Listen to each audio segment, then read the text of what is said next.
সকলের মধ্যে একটা ভালো পরিবেশ তৈরি হবে। ঠিক ঠিক না ভাই?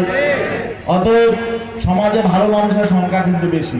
অতএব ভালো মানুষগুলো আপনার ঐক্যবদ্ধ হন, ভালো মানুষগুলো ঐক্যবদ্ধ হয়ে আপনারা একজন ভালো মানুষকে নেতা বানান। আর আপনাদের এখানে আমাদের জননেতা মুফতি হাবিবুর রহমান দীর্ঘদিন যাবৎ এখানে নেতৃত্ব দিয়ে আসছে। তিনি একজন আলেমে দ্বীন, একজন দরদি মানুষ, সমাজ দরদি মানুষের কাছে উনি সবসময় থাকেন, আপনাদের পাশে থাকেন। উনি একজন দরদি নেতা, মানুষের সুখে দুঃখে পাশে থাকেন, অন্যায়ের বিরুদ্ধে প্রতিবাদ করেন। এবং আমি যতটুকু জানি তার কারণে এখনো পর্যন্ত কিছুটা হলো এই কলাপাড়া এবং এই অঞ্চলের মানুষ নিরাপদে আছে। অতএব আগামী দিনে আপনারা ঐক্যবদ্ধ হয়ে ভালো মানুষকে নির্বাচিত করবেন তো ইনশাআল্লাহ। আমি আজকে একটি শুভ সংবাদ আপনাদের শোনাচ্ছি যে ইতিমধ্যে আমাদের এখানে এই কলাপাড়ায় প্রায় 1000 নতুন সদস্য ইসলামী আন্দোলন বাংলাদেশে যোগদান করেছে। 1000 নতুন মানুষ ইসলামী আন্দোলনে যোগদান করেছেন।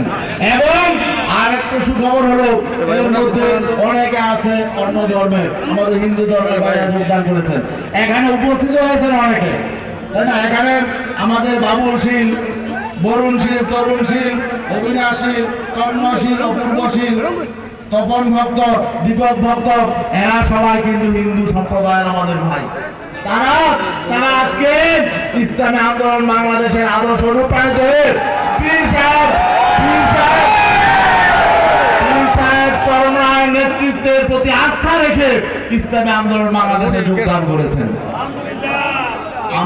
এবং তারা এই ফরম পূরণ করে ইসলামী আন্দোলনে যোগ দিয়েছেন। এমন আমাদের 1000 নতুন সদস্য ইসলামী আন্দোলনে যোগদান করেছেন। সবাই বলে আলহামদুলিল্লাহ।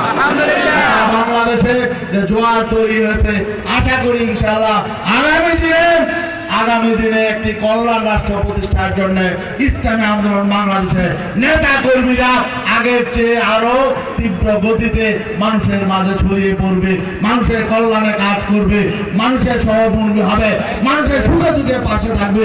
এবং বিশেষ করে যেখানে অবহেলিত মানুষ আছে এবং যেখানে আমাদের সংখ্যালঘু সম্প্রদায়ের আছে, তাদের নিরাপত্তার জন্য আমাদেরকে ভূমিকা পালন করতে হবে। রাখবো তো ইনশাআল্লাহ।